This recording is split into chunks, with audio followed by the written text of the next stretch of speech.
Įvardinkit, ką kuriat, kam kuriat, kaip čia pasakyti, kaip save rinkai pozicionuojat. Prašau, kaip? Na, ką kuriat ir kam kuriat, kas jūsų publika?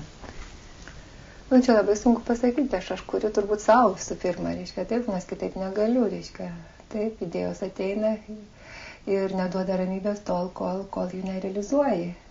O, reiškia, realizuojant kartais ir dirbant kažkokį vieną darbą, jau ateina kitos mintis ir tai, kaip aš kartais labai dažnai sakau, kaip kupra, kuri verčia tave dirbti ir paskui tik nusimetus ją jautiesi kažkoks laisvas labai trumpam laikui ir paskui pradeda vėl tos kupros ilgesys kamuoti.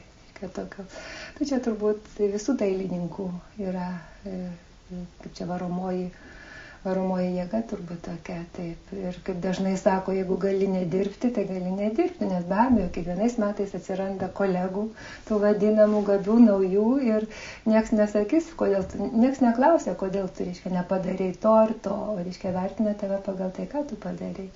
Bet aišku, čia ne todėl, kad tave vertintų, bet man tai toks gyvenimo būdas, tai prasmė gyvenimo.